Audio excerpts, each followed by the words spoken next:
నమస్తే ప్రజలారా, దయచేసి ఈ వీడియో భువనగిరి ఎమ్మెల్యే కుమ్మం అనిల్ కుమార్ రెడ్డికి.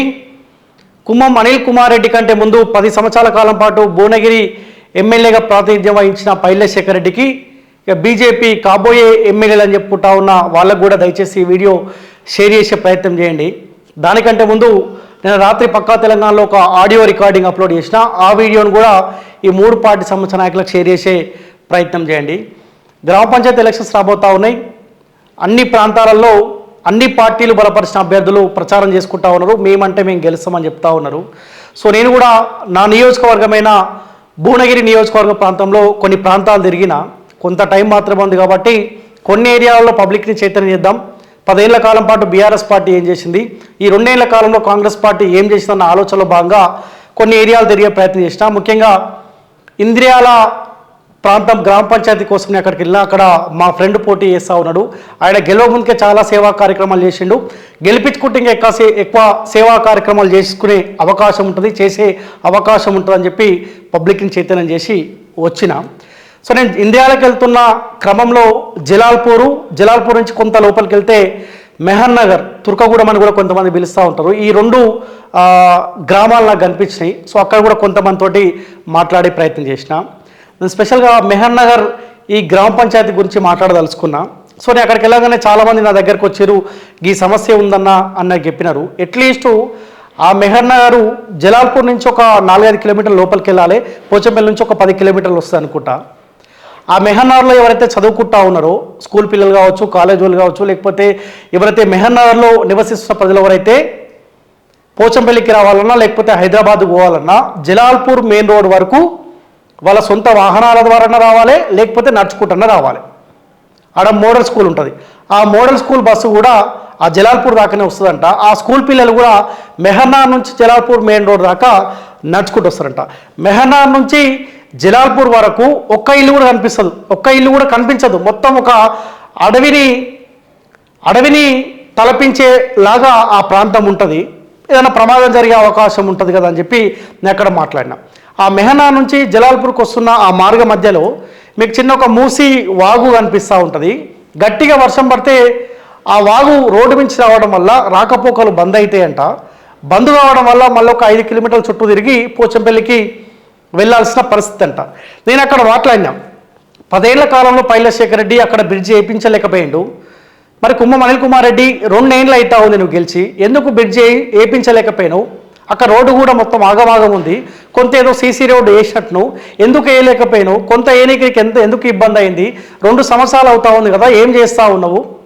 మార్పులో భాగంగా నీకు అవకాశం ఇస్తే ఎందుకు చేయలేకపోయినావు అన్న అంశాన్ని ఎమ్మెల్యే ముందు నేను ఉంచడం జరిగింది. ఇక అక్కడ నేను వెళ్తా ఉంటే చాలామంది బండ్ల మీద అక్కడిక్కడ వెళ్తూ ఉంటే ఇబ్బంది అయితే లేదా, ఎట్లా వెళ్తారు, రోడ్డు బాగాలేదు కదా, వర్షం పడితే బ్లాక్ అయితే మీరు తిరుక్కుంటూ పోవాలి కదా, మీకు ఇబ్బంది అనిపిస్తుంది అని చెప్పి నేను చాలామందితో మాట్లాడుతున్నప్పుడు వాళ్ళ ఒపీనియన్ చెప్పే ప్రయత్నం చేశారు. ఆ వీడియోలు సోషల్ మీడియాలో, ఇన్స్టాగ్రామ్లో కావచ్చు, ఫేస్బుక్లో కావచ్చు, యూట్యూబ్లో కావచ్చు కొన్ని వీడియోస్ వైరల్ అయినాయి. వైరల్ అయిన వెంటనే నాకు అదే మెహర్నార్ నుంచి ఒక బ్రదర్ కాల్ చేసి, బ్రదర్ మా మమ్మీ మాట్లాడింది మీ ఛానల్ తోటి, ఆ వీడియో బాగా వైరల్ అవుతూ ఉంది, మాకు ఇబ్బంది అనిపిస్తూ ఉంది, మేము కాంగ్రెస్ పార్టీలో తిరుగుతూ ఉంటాం, కాంగ్రెస్ పార్టీకి నెగిటివ్గా మా మమ్మీ మాట్లాడింది, దయచేసి ఆ వీడియో డిలీట్ చేయని రిక్వెస్ట్ చేసినప్పుడు, బ్రదర్ మీకు ఇబ్బంది అవుతుంది కదా, నేను ఖచ్చితంగా డిలీట్ చేస్తాను అని చెప్పిన ఆ వీడియో డిలీట్ చేసి. ఎందుకంటే మనం అప్లోడ్ చేయడం ద్వారా ప్రజలకు మెయిల్ జరగాలి కానీ ప్రజలకు ఇబ్బంది కావద్దన్న ఆలోచనలో భాగంగా నేను ఆ వీడియో డిలీట్ చేసిన.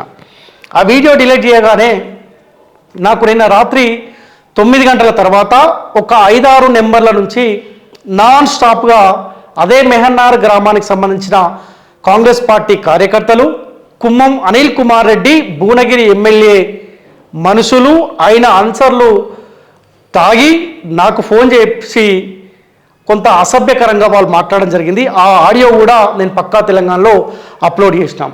వాళ్ళు ఏమంటారంటే, మీరు మాట్లాడిపోయినారు కదా, నువ్వు మళ్ళీ మా గ్రామానికి రావాలి, మాట్లాడాలి, వచ్చి మా ఎమ్మెల్యే గురించి మాట్లాడినావు కదా, 100-200 మందితోటి నీ ఇంటి మీదకి వస్తూ ఉన్నాం, నీ సంగతి చూస్తాం, నీ అంత చూస్తాం అని చెప్పి కొంత వాళ్ళ తాగిన భాషలో వాళ్ళు మాట్లాడినారు. నేను వాళ్ళకి ఒకటే చెప్పిన, మీరు రండి, 100 కాదు 200 మంది తీసుకుని రండి, నీ ఎమ్మెల్యేని కూడా తీసుకొని రండి అని కూడా నేను కూడా మాట్లాడడం జరిగింది. సరే, ఎమ్మెల్యే వాళ్ళకు కొంత పైసలు పంపించవచ్చు, లేకపోతే ఎమ్మెల్యే అనుచరులు కొంతమంది వాళ్ళకి పైసలు పంపించవచ్చు, తాగి రాముకు కాల్ చేసి తిట్టండి, బెదిరించండి, వాళ్ళ ఇంటికి పోండి 200 మంది అని చెప్పొచ్చు కాక, ఎవరైతే 5-6 మంది నాకు కాల్ చేసారో వాళ్ళకు కూడా చెప్తా ఉన్నా, ఇప్పటికైనా ఇవన్నీ బంద్ చేసుకోరి. ఆయన 1000-2000 రూపాయలు మీకు కొట్టొచ్చు, కొట్టి తాగొచ్చు. దిగిన తర్వాత కూడా మీరు ఒక ఆలోచనకు వచ్చిన విషయం కూడా నాకు తెలుసు. నేను 10 సంవత్సరాల కాలం ఒక అరాచక పాలన, కేసీఆర్ పాలన విముక్తి కోసం రాష్ట్ర వ్యాప్తంగా తిరుగుతున్న క్రమంలో బీఆర్ఎస్ పార్టీ నాయకులు, ముఖ్యంగా కల్వకుట్ల కుటుంబానికి సంబంధించిన కేటీఆర్ లీగల్ నోటీసులు పంపించినా, కేసులు పెట్టినా, బెదిరించినా భయపడకుండా నా ప్రాణం పోయినా సరే రాష్ట్రంలో మార్పు రావాలని చెప్పి రాష్ట్ర వ్యాప్తంగా తిరిగిన బిడ్డని నేను. ఏదో మీరు బెదిరిస్తే ఫోన్లు చేసి వార్నింగ్ ఇస్తాను, ఇంటి మీదకి పోతాము అంటాను, భయపడటోళ్ళం ఈడ ఎవడు లేడు. నేను ఏ 5గురు అయితే కాల్ చేసారో ఆ 5గురికి చెప్తా ఉన్నా, రేపొద్దుగాల మీకు ఇబ్బంది వచ్చినా కానీ మీకోసం మొట్టమొదటిగా మాట్లాడే బిడ్డని నేనే అయి మీ ఇంటికి వస్తా. ఆ మాట అయితే గుర్తుపెట్టుకోండి. ఏం మారింది? 10 సంవత్సరాల కాలంలో BRS party MLA Paila Shekhar రెడ్డిని ప్రశ్నించినందుకు ఆనాడు పైల శేఖర్ రెడ్డి అంశాలు నాకు కాల్ చేసి బెదిరించారు. ఈ 2 సంవత్సరాల కాలంలో కుమ్మం అనిల్ కుమార్ రెడ్డిని ప్రశ్నిస్తున్నందుకు మళ్ళీ కుమ్మం అనిల్ కుమార్ రెడ్డి మనుషులు నాకు కాల్ చేసి బెదిరిస్తూ ఉన్నారు. 10 ఏళ్ల పరిపాలన, ఈ 2 ఏళ్ల పరిపాలనలో ఏం మార్పు వచ్చింది? ప్రజల సరే వాళ్ళు బెదిరించారు, వీళ్ళు బెదిరిస్తారు, బాగానే ఉందిలే, కానీ ప్రజల బతుకులలో కానీ డెవలప్మెంట్ విషయంలో కానీ ఏమైనా మార్పు వచ్చిందా? రాలే కదా.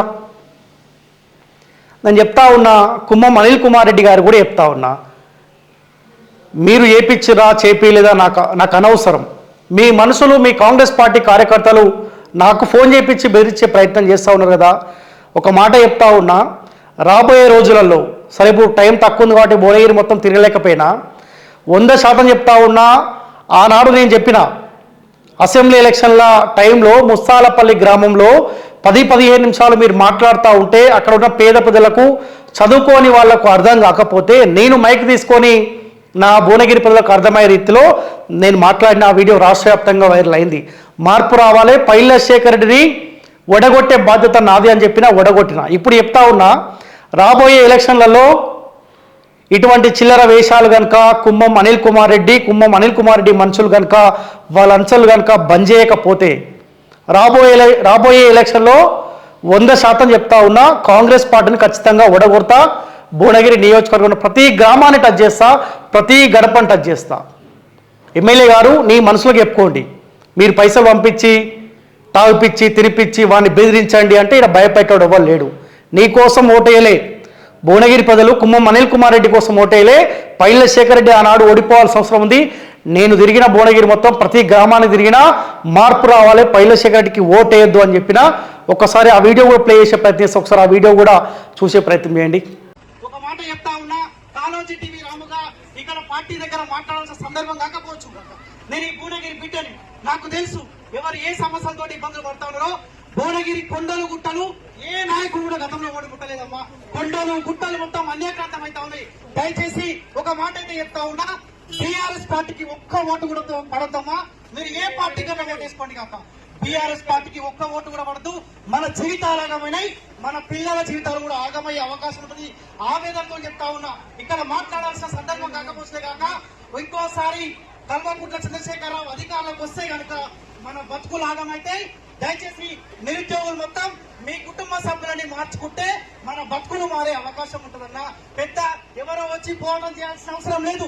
మన నిరుద్యోగులు మన తల్లి తండ్రులని మార్చుకుంటే కల్వకుంట్ల కుటుంబం రాజకీయంగా పొందబడే అవకాశం ఉంటుందన్న రిక్వెస్ట్ చేస్తా ఉన్నా. భువనగిరి బిడ్డగా మీ కాలు మొక్కి రిక్వెస్ట్ చేస్తా ఉన్నా, ఒక్క ఓటు పడదు. నేను గత 2 సంవత్సరాలుగా భువనగిరి బిడ్డగా నా ప్రజలు ఇబ్బందులు పడుతూ ఉన్నారు. నేను మాట్లాడుతూ ఉంటే పైల శేఖర్ రెడ్డి అంశాలు నాకు ఫోన్ చేసి బెదిరిస్తా ఉన్నారు. నా ప్రాణం పోయినా సరే పైల శేఖర్ రెడ్డి ఓటమిలో నా కీలక పాత్ర ఉంటది. సో ఆ దిశగా మీ అడుగులు ఉండాలి. ఖచ్చితంగా కల్వకుంట్ల చంద్రశేఖరరావు చేత ఉద్యోగం లేకపోతే మన బిడ్డలకు ఉద్యోగం వచ్చే అవకాశం ఉంటుంది. సో ఎవరో వచ్చి పోరాటం చేయాల్సిన అవసరం లేదు. మన నిరుద్యోగులు మన తల్లి తండ్రులని మార్చుకుంటే కల్వకుంట్ల కుటుంబం రాజకీయంగా పొందబడే అవకాశం ఉంటుందన్న రిక్వెస్ట్ చేస్తా ఉన్నా. భువనగిరి బిడ్డగా మీ కాలు మొక్కి రిక్వెస్ట్ చేస్తా ఉన్నా, ఒక్క ఓటు పడదు. నేను గత 2 సంవత్సరాలుగా భువనగిరి బిడ్డగా నా ప్రజలు ఇబ్బందులు పడుతూ ఉంటారు, నేను మాట్లాడుతూ ఉంటే పైలశేఖర్ రెడ్డి అంశాలు నాకు ఫోన్ చేసి బెదిరిస్తా ఉన్నారు. నా ప్రాణం పోయినా సరే పైలశేఖర్ రెడ్డి ఓటమిలో నా కీలక పాత్ర ఉంటది. సో ఆ దిశగా మీ అడుగులు ఉండాలి. ఖచ్చితంగా కల్వకుంట్ల చంద్రశేఖర్ రావు ఉద్యోగం ఉంటేనే మన బిడ్డలకు ఉద్యోగం వచ్చే అవకాశం ఉంటుంది. చూసిరు కదా వీడియో. ఆనాడు నేను ఆ భువనగిరి ప్రాంతం మొత్తం తిరిగి పైలశేఖర్ రెడ్డికి ఓటేయద్దు, కేసీఆర్ పరిపాలన నుంచి మనకు విముక్తి రావాలని చెప్పి ఆనాడు నేను చెప్పిన కాబట్టి ప్రజలు ఆలోచించారు. కుమ్మం ఆనాడు బీఆర్ఎస్ పార్టీలో ఉండే, బీఆర్ఎస్ పార్టీ నుంచి మళ్ళీ కాంగ్రెస్ పార్టీ టికెట్ ఇవ్వగానే ఇటొచ్చి ఆయన పోటీ చేసిండు. ఆయన కోసం ఓటేయలే, కరడు కట్టిన కాంగ్రెస్ పార్టీ కార్యకర్తలు ఉంటారు 100%. ఈయన పార్టీ అటువైపు ఇటు వచ్చిండు, అయినా 20,000 మెజార్టీతో గెలిచిండంటే ఈయన కోసం ఓటేయలేదు. మార్పు రావాలి కాబట్టి మార్పులో భాగంగా ఈయన గెలిచిండు. కాబట్టి దయచేసి ఇప్పటికైనా ఒళ్ళు దగ్గర పెట్టుకోండి. ఎవరైతే ఫోన్లు చేసి తాగి బెదిరించాలి, ఇబ్బంది పెట్టాలి అన్న ప్రయత్నం చేస్తూ ఉన్నారు. నేను రేపు మళ్ళీ అదే మెహన్నార్ ప్రాంతానికి వస్తూ ఉన్నా. మరి రేపు ఉన్నాయా 14 తారీఖు ఎలక్షన్లు ఉన్నాయో తెలియదులే, కానీ ఓపెన్గా చెప్తా, ప్రత్యర్థులు ఎవరైతే పోటీ చేస్తా ఉన్నారో వాళ్ళని పెట్టుకొని ఒక ప్రెస్ మీట్ పెడతా, కాంగ్రెస్ పార్టీకి ఓటేయదని చెప్తా. 100% కాంగ్రెస్ పార్టీని మెహన్నార్లో ఓడగొట్టకపోతే మీరు కాసుకోండి చెప్తా ఉన్నా కదా. నేను ప్రశాంతంగా ప్రజల సమస్యల కోసం మాట్లాడుతూ ఉన్నా. ఆ సమస్య ఉంది. ఇప్పుడు ఏ 5 అయితే కాల్ చేశారో మీ 5 ఇళ్లలో కూడా చిన్న చిన్న పిల్లలు, స్కూల్ పోయే పిల్లలు ఉంటారు కదా, మీ 5 ఇళ్లలో తల్లిదండ్రులు ఉంటారు కదా, వాళ్ళకి ఏమన్నా హెల్త్ సమస్యలు వస్తే, ఏదన్నా రోగం వస్తే, ఆ రోడ్డు బ్లాక్ అయితే 5 కిలోమీటర్లు తిరిగి పోవడం వల్ల ప్రాణాలే కోల్పోతారు. మీ ఇంట్లో ఉన్న పిల్లలు చూసుకోకుండా ఆ వాగు వస్తూ ఉంటే ఆ వాగుల పడి కొట్టుకపోతే మీ పిల్లల ప్రాణాలు పోతాయి. కనీసం సోయి ఉండదా? ఏం తాగితే ఇవ్వని వార్తాన్ని కాల్ చేసి బెదిరించాలన్న ఆలోచన తప్పించి అరే మినిమం సోయి లేదా? నేను మాట్లాడింది మీ సమస్య కోసం మాట్లాడినా, నా స్వార్థం కోసం మాట్లాడలే. నాకేం అవసరం అనుకుంటా లైట్. నా ప్రాంతము, నా నియోజకవర్గము, మా పోచంపల్లి మండలం, నేను పుట్టిన గడ్డ కిందికి వస్తుంది కాబట్టి నేను మాట్లాడినా. దాని తప్పేముంది? బాజాప్తా మీరు అనుకుంటున్నారు నేను ఏదో చిన్నగా రిక్వెస్ట్ చేసిపోయినా. బాజాప్తా ప్రతి నియోజకవర్గం, ఆ నియోజకవర్గంలో ప్రతి ప్రాంతంలో ప్రతి గ్రామ పంచాయతీ పరిధిలో ఏ సమస్య అయితే ఉందో ఆ సమస్యకు పరిష్కారం ఎమ్మెల్యే చూపించాల్సిందే. ఆనాడు చెప్పినావు కదా, ఖచ్చితంగా మార్పు వస్తుంది, మారిపోతాయి అని చెప్పినావు. ఏం మారింది? దయచేసి పైలశేఖర్ రెడ్డి కూడా స్పందించాలి. 10 ఏళ్ల కాలంలో మీరు చేయలేకపోయిన డెవలప్మెంటు మీరు చేస్తలేరు కాబట్టి ఈయనకు అవకాశం ఇచ్చారు. ఈయన చేస్తా, ఈయన మోసం చేస్తుంది కాబట్టి మీరు కొట్లాడాలి. మీరు ఇంట్లో పండుకుంటే ఎట్లయితుంది? అరే మాలాంటి వాళ్ళకి బెదిరింపులు వస్తే కూడా ఇప్పటివరకు ఒక్కడు కూడా మాట్లాడతలేడు. అట్లీస్ట్ మీకు బీఆర్ఎస్ పార్టీ సంబంధించిన నాయకులైనా మాట్లాడాలి కదా, ఎందుకు మాట్లాడట్లే? మనకేముందిలే, వాడిని బెదిరించారు, పోతే వాని ఇంటి మీదకి పోతారు, వాడిని కొడతారు. ఇంటి మీదకి 1000 మంది వచ్చినా, ఎంతమంది వచ్చినా ఎవడు భయపడేడా? మళ్ళీ చెప్తా ఉన్నా, ఈ పొద్దుకంగా తాగి మళ్ళీ సాయంత్రం అయితే ఈ తాగే బ్యాచ్ రెడీగా ఉంటుంది, మళ్ళీ ఫోన్ చేస్తారు. నేను చెప్తా ఉన్నా కదా, నాకు ఒక్క ఫోన్ వచ్చినా కానీ మళ్ళీ నేను అదే మెహనార్లో ఉంటా. మెహనార్లో ఉండి మీ కాంగ్రెస్ పార్టీని ఒడగొట్టిన తర్వాతనే నేను ఆన్సర్ బయట. ఒక మెహనారే కాదు, ఆ చుట్టుపక్కల ప్రాంతాలు మొత్తం తిరుగుతా, కాంగ్రెస్ పార్టీకి ఓటేదని ఒక మాట చెప్తా ఉంటా. ఇప్పుడు కూడా చెప్తా ఉన్నా, ఈ భువనగిరి చుట్టుపక్కల ఎక్కడైతే ఎలక్షన్ జరుగుతా ఉన్నాయో, ఈ కాంగ్రెస్ పార్టీకి అహంకారం గీ బల్పే తగ్గాలంటే దయచేసి కాంగ్రెస్ పార్టీకి ఓటేయకండి. ఎవరికన్నా ఓటేసుకోండి. ఎవరైతే మీకు సేవా కార్యక్రమాలు చూస్తారో, ఇక్కడ పార్టీ గుర్తులు ఉండేవి కాబట్టి, పార్టీలు బలపరిచిన అభ్యర్థులు ఉన్నారు కాబట్టి వ్యక్తిగతంగా ఎవరైతే అందుబాటులో ఉంటారో వాళ్ళకే ఓటేయండి. కాంగ్రెస్ పార్టీకి మాత్రం ఓటేయకండి అన్న మాట చెప్తా ఉన్నా. ఇప్పటికైనా కుమ్మం అనిల్ కుమార్ రెడ్డి గారు, నీ మనసులకు నీ అంశాలకు చెప్పుకో. నువ్వు బెదిరించే బెదిరింపులకు ఎవరిక్కడ భయపడు. పైలశేఖర్ రెడ్డి అయినా పోచంపల్లిలో ఉన్న పత్రికా విలేకరులకు అసెంబ్లీ ఎలక్షన్ల కంటే ముందు 120-130 గజాలు ఒక 10-20 మందికి ఇచ్చుకుంటూ పోయిండు.